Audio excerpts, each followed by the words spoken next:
Hi, guys.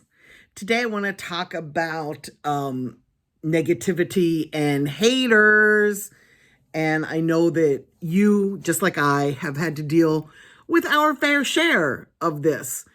And the thing that I want to talk about today is trying to stay as positive as you can.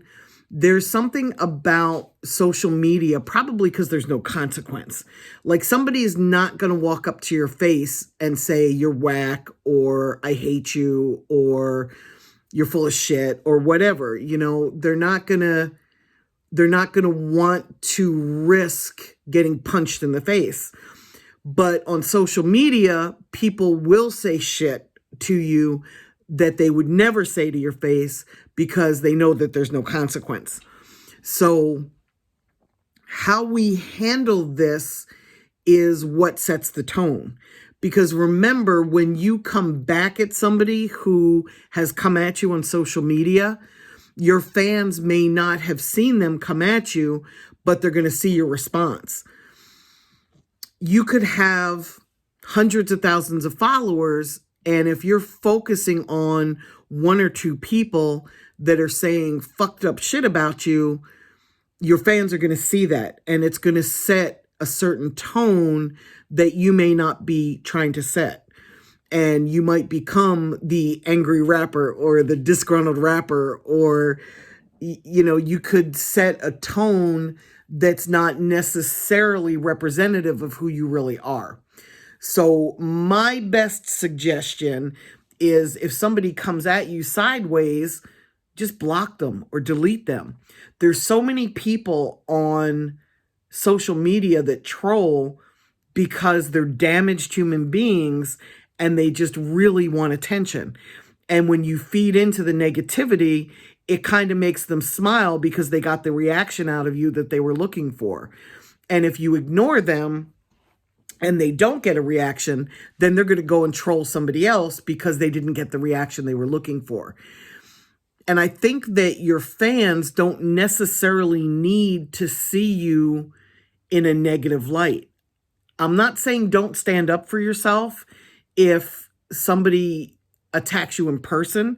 What I'm saying is if somebody's trolling you online, there's just better ways for you to handle it than to get negative and roll around in the mud with them.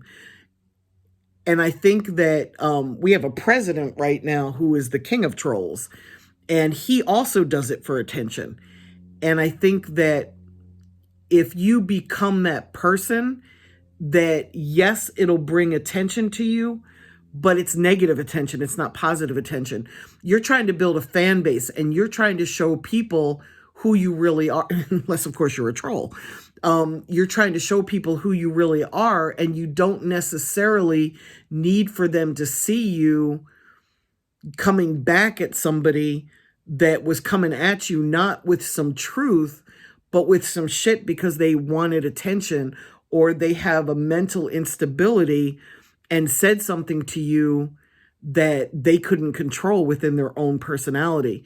Most of the people that troll don't know you, and they're not making a statement on who you are as a person. They're making a statement based on something you posted that they took out of context, or your lyrics, or something they saw in a video. It's not based in reality. And the best example that I can give you is if I posted under one of your posts, ha ha ha, fuck you, you have two heads or you have three heads, you're going to laugh at it because you've only got this one head, right? And don't go there.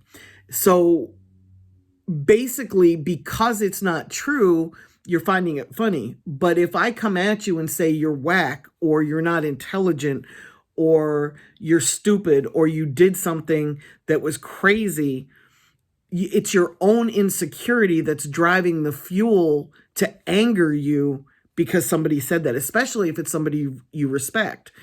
If it's somebody you don't know, you might be able to laugh it off.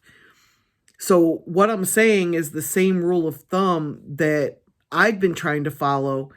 If somebody comes at you sideways and they're being negative, don't engage them. Just block them or delete them or just ignore them, because their opinion is not at the end of the day putting money in your pocket or food on your table. So why even go there and allow your fans to see a side of you that they don't necessarily need to see? So all I'm saying is try to be as positive as possible. Try not to respond to trolls. We've all got haters. And try to differentiate between constructive criticism and hate. Sometimes when somebody offers you an opinion, if they're basing it on fact and they're able to make their point, it may just be constructive criticism. They may not be hating on you. But then there's just a ton of people that just hate for no reason. They want the attention, or they're miserable human beings, and that's how they get it out, and they're not even worth responding to. So don't. And then the last thing that I want to talk about today is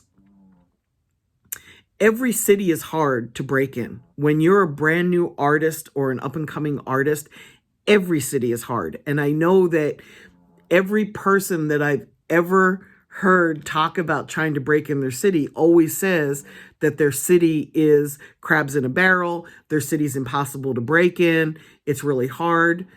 Okay, if you really truly believe that your city is that hard and you've tried to do all of the right things to build your career in that city, try another city. Don't keep focusing. If you've put like 2 years into your city and you're not growing, either it's your music or it really is your city. So I'm going to tell you to go outside of your city. Even though everybody tells you got to break in your own city, I'm telling you to go outside of your city and try another area and see if that makes it easier. And if you're starting to break in that area, then it is your city. But if you're not breaking in that new area and you're finding it just as difficult, it might be you. I'm just saying. So for my clients, we almost always go outside of their city. Like if they're based in Houston or Detroit or St. Louis or Chicago or New York, there are just certain areas that are a little bit harder to break than others. Even Atlanta, Atlanta is not easy. I know so many people move here because they think it's easy to get on as a rapper out of Atlanta, but it's not. Even with my clients based here, we go outside of Atlanta to break artists and then we come back into the city. Trouble's a great example. Like we were working Macon and Columbus, Georgia, Albany, Georgia, Augusta, Orangeburg, Columbia, South Carolina, Greenville, South Carolina.